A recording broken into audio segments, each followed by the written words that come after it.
Україна співуча і вільна, її мова солов'їна на весь світ лунає, квітне у віршах, поемах, в душах визріває. Це моя Україна, найдорожча єдина, вишиванці на свята, на таланти багата. Це моя Україна, веснами білопінна, в ній живуть добрі Україна.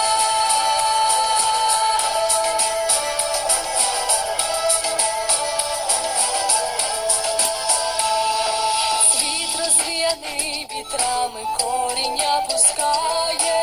Люди, вона знає, вітрами коріння пускає. Прийде найдорожча єдина, вишиванці на свята, на талина. Це моя Україна,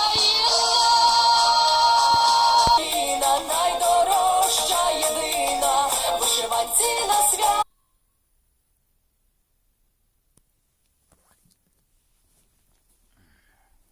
시다.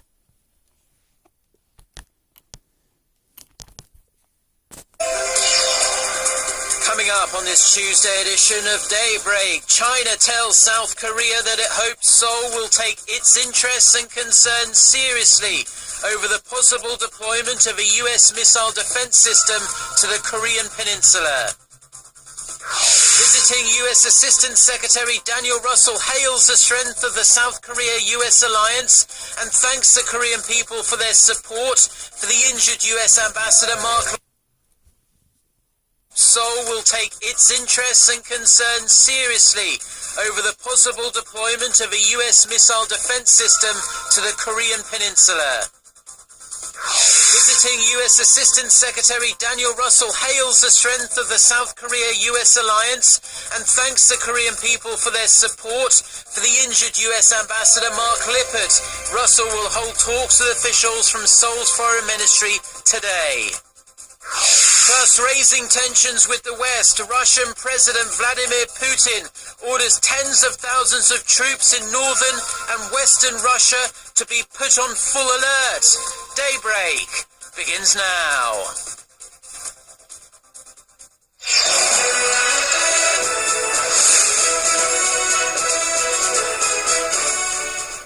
Hello and thanks for joining us, to our viewers around the world. It's 6 a.m. on Tuesday, March 17th here in Seoul. I'm Mark Broom and you're tuned in to Daybreak. We begin with South Korea's crunch talks with two of its closest partners, China and the United States. Watchers say Seoul is likely to find itself in a bit of a tight spot with some controversial issues on the table. Our Hwang Sang-hee starts us off. Korea could find itself tangled between two superpowers following its back-to-back meetings with China and the United States this week. The touchy subjects topping the agenda are the possible deployment of the Washington-led THAAD missile defense system in South Korea and Seoul's participation in China's Asian Infrastructure Investment Bank. Following talks with his South Korean counterpart Lee Kyung-soo on Monday, Chinese Assistant Minister of Foreign Affairs Liu Jianchao said they'd had a very open and honest discussion about the THAAD deployment. Liu added that Beijing hopes Seoul will consider China's interest and concerns about the matter.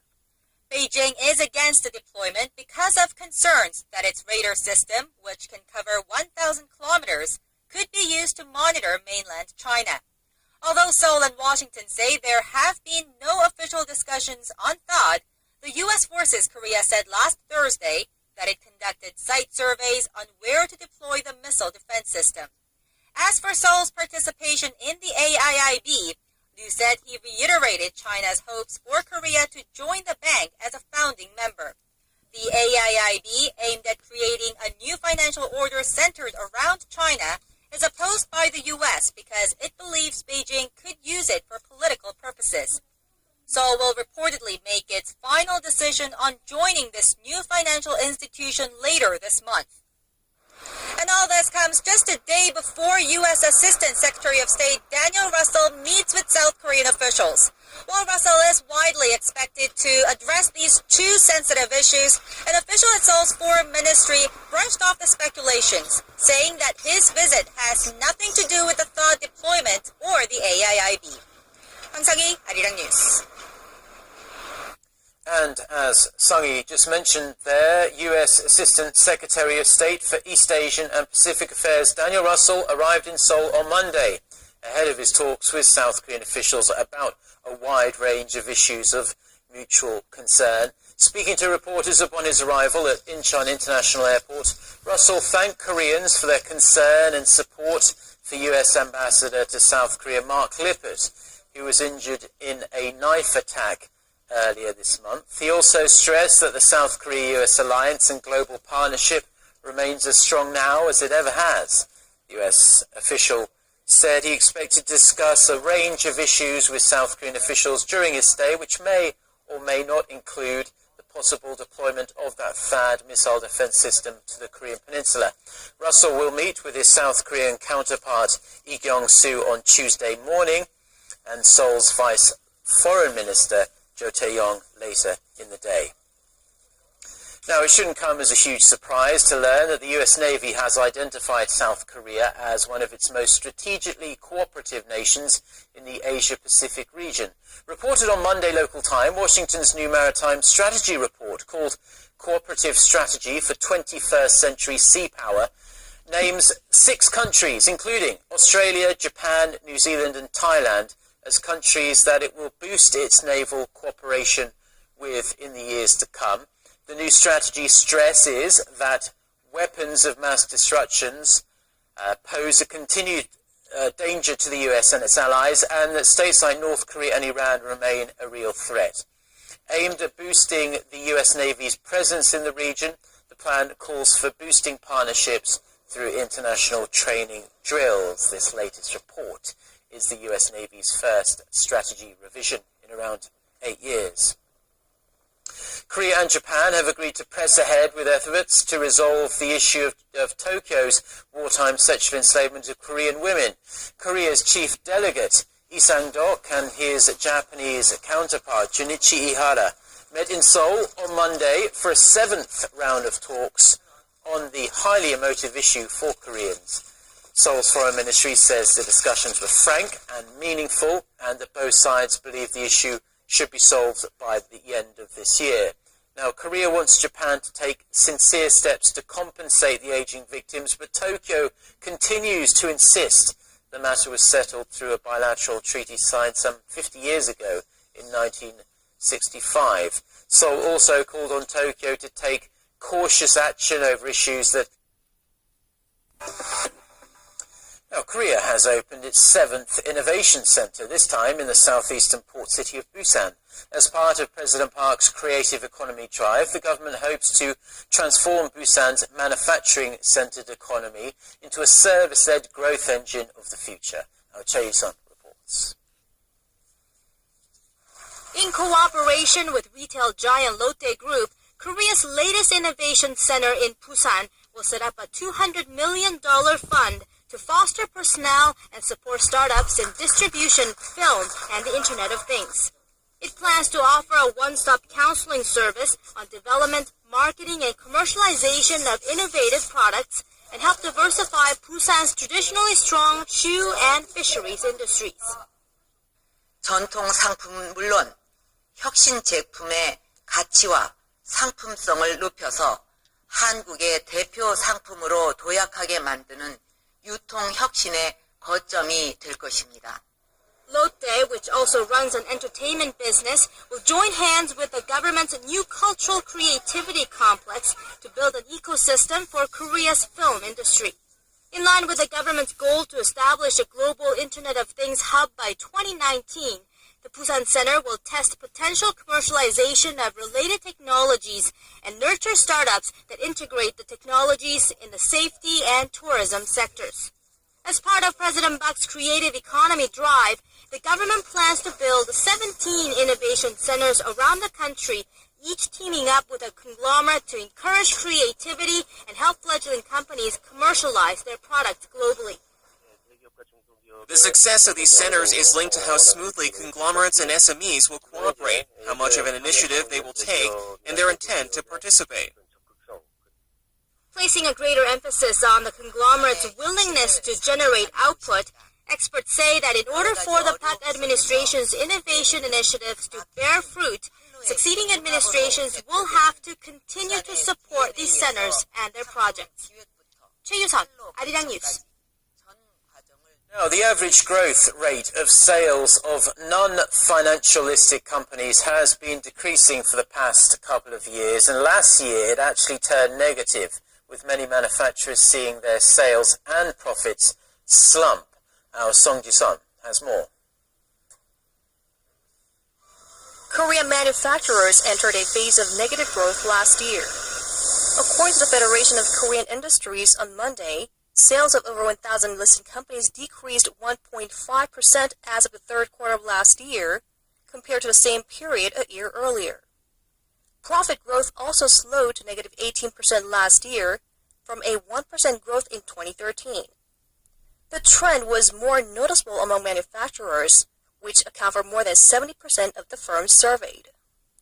Their combined profit dropped from $75 to $62 billion, a 23% fall from a 9% expansion in 2013. 7 out of Korea's 10 largest companies in terms of revenue saw their profits drop 30% on average on slumping domestic demand, coupled with slowing exports due to weakened global demand. And that includes Korea's largest companies and conglomerates like Samsung Electronics, Hyundai Motor Group, SK, and Hanwha. Officials at the Federation of Korean Industries say manufacturers need government support for more business-friendly policies. They say such a slowdown could dent the pace of new job creation and facilities investment. Industry analysts point out that companies first need to restructure and cut costs to improve their profitability. 송지선, 아리랑 뉴스. And with the protracted economic slump, last year was a bad year for Korean companies in another aspect. In 2014, the number of Korean firms recording a decline in their credit ratings reached a 15-year high. The Korea Investor Service on Monday says only 15 of some 370 companies saw their credit ratings rise last year, while about 40 suffered a downgrade. The figures represent the lowest and highest within a 15-year period since 1999. By industry, manufacturing companies saw the largest number of ratings downgrades, followed by the service and financial sectors. Now, there is a common perception in Korea that senior citizens are not that well off and are dependent on their children for financial support after their retirement. But a large number of Koreans in their 50s and 60s have actually become one of society's major consumer groups, and they're willing to open up their wallets to enjoy a better quality of life. Our Kim Min-ji reports. Time now for a look through the global headlines we're following this Tuesday morning from Seoul. For that, we connect to Eunice Kim, standing by at the News Center. Good morning, Eunice. And good morning to you, Mark. After an 11-day absence from the public eye, Russian President Vladimir Putin is back, and he's showing no sign of weakness. The 62-year-old leader has ordered his northern fleet in the Arctic to exercises of full combat readiness, awakening to action some 40,000 troops, as well as dozens of warships, submarines, and warplanes. Local media said the SNAP inspections, which will run for 5 days, come amid Russia's new security threats, citing the country's defense minister. Moscow's show of force comes amid worsening relations with the West and most recently military drills in nearby Norway, a NATO member. Oslo said the exercises had been in the works ahead of the Ukraine crisis. Meanwhile, the European Union reiterated on Monday that it would stick to its policy of not legitimizing Russia's illegal takeover of Crimea by recognizing its annexation. The EU also voiced concern over a military buildup and a worsening human rights situation in that contested peninsula.